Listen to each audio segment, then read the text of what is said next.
ایک شخص بہت امام کا عاشق تھا. ایک جگہ ایک امام زادے تھے، وہ زیارت پہ گیا اور اتنا رویا، اتنا گریہ کیا امام زمانہ کے لیے، بے ہوش ہو گیا.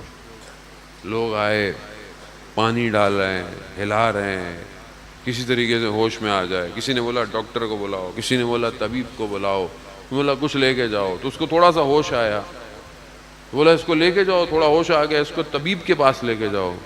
کہہ رہا نہیں، مجھے کسی کے پاس جانے کی ضرورت نہیں ہے. کہہ رہا کیوں؟ کہا طبیب کے درد کے لیے ہی تو میں رو رہا ہوں.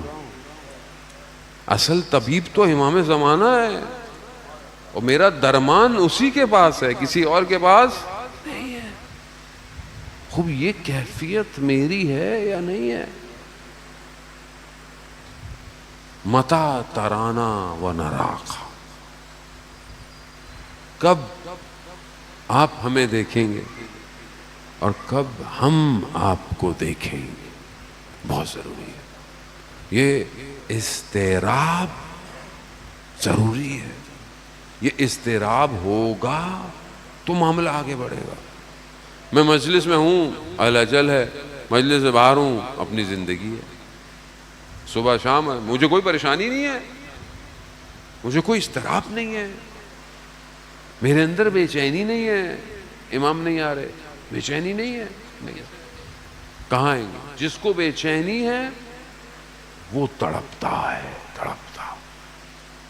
آپ دیکھیں کہ بہرحال یہ ایام جو ہیں ان ہستیوں کے لیے جو بہرحال اصحاب امام حسین کے یہ ایام ہے، کیسی تڑپ تھی ان کے اندر.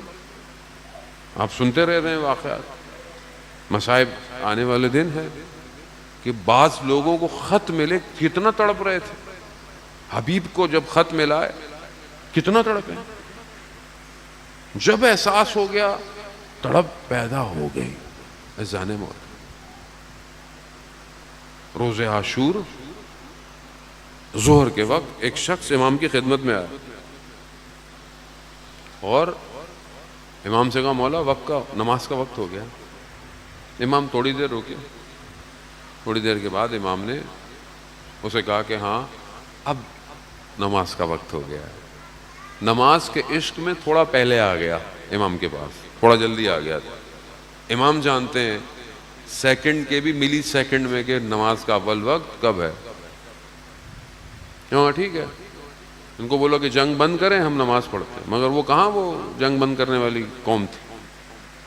تو حبیب ابن مظاہر نے بولا کہ ہم کچھ لوگ فقیہ تھے، جانتے تھے، کچھ لوگ لڑے، کچھ لوگ نماز پڑھے، پھر اس کے بعد جو بچ جائیں وہ نماز پڑھیں، باقی لوگ لڑیں.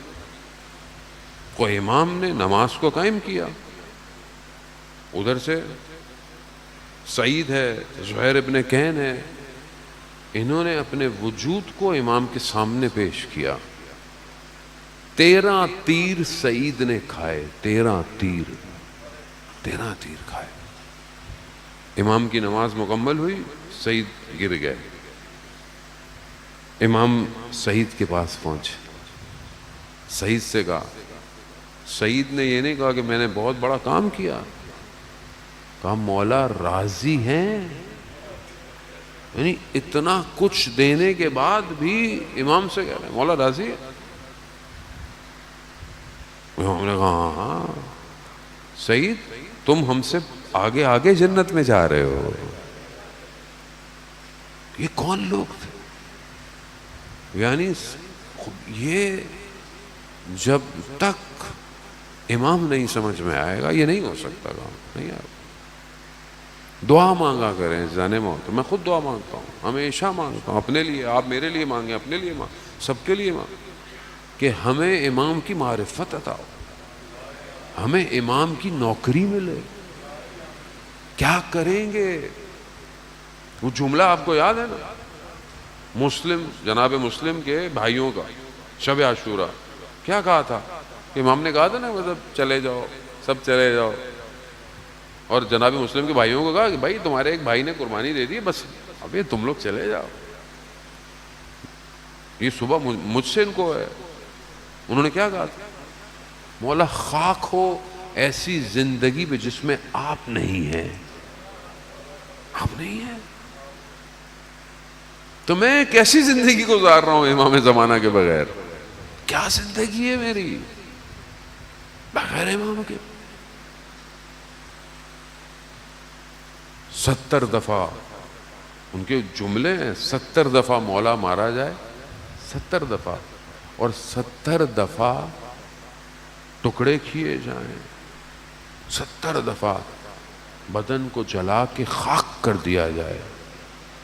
ماں ترکتوں کا یا حسین، ہم آپ کو نہیں چھوڑنے والے امام حسین. کیوں؟ کیونکہ جانتے تھے اصل حیات امام ہے. امام فنا ہو جاؤ، امام کے اندر فنا ہو جاؤ، تبھی تو زندہ رہو. یہی جذبہ کسی کے پاس نہیں ہے. کسی کے. اسی سے دشمن ڈرتا ہے کہ انہیں دنیا نہیں، انہیں امام کی طرف بڑھنا. کوئی بھی سیاسی ٹیکنالوجی، کوئی ایٹم بم، کسی کا مسئلہ نہیں ہے اسرائیل کو. سب باتیں ہیں. اسرائیل جانتا ہے کہ امام مہدی کا لشکر یہیں سے نکلنا ہے، یہیں سے نکلنا. وہ امام سے دشمنی ہے، اسے دجال کی تیاری کرنی ہے. وہ خود غلطی کر کر امام کے ظہور کو قریب کر رہا ہے. وہ چاہتا ہے کہ جو اللہ نے نقشہ بنایا میں اس کو تبدیل کر دوں. نہیں کر سکتا تبدیل، اللہ کا وعدہ ہے. امام سے خوف ہے. کیوں خوف ہے؟ کیوں مسلمان حکمراں ساتھ نہیں دے رہے؟ کیونکہ انہیں پتا ہے کہ امام آ جائیں گے تو ہمارا کیا ہوگا، ہماری حکومت کا کیا ہوگا، ہمارے پلاننگ کا کیا ہوگا. کیونکہ جب امام آئیں گے تو آپ کیا سمجھتے ہیں کہ دنیا کی حکومت ہوگی، نظام الہی ہوگا. ہر کسی کو اپنی ذات اور اپنے نفس، مگر خلیفہ عباسی نہیں جانتے تھے. مشہور واقعہ ہے عزیزان محترم، ہارون رشید 7ویں امام آئے، خلیفہ کھڑا ہو گیا اپنی جگہ پہ، بیٹھایا اپنی جگہ پہ، احترام کیا، ہدیہ دیا. جب امام جانے لگے بیٹے نے کہا تو اگر آپ ان کے مقام اور جائے گا کے قائل ہیں تو ان کو ان کا مقام دے کیوں نہیں دیتے؟ کہا اگر حکومت کے معاملے میں تم بھی آئے تو تمہیں بھی مار دوں گا. خوب یہ نا دنیا عزیزان محترم. مگر اس دنیا میں یاد رکھ، در اگر کوئی بچا سکتا ہے اور کچھ نہیں.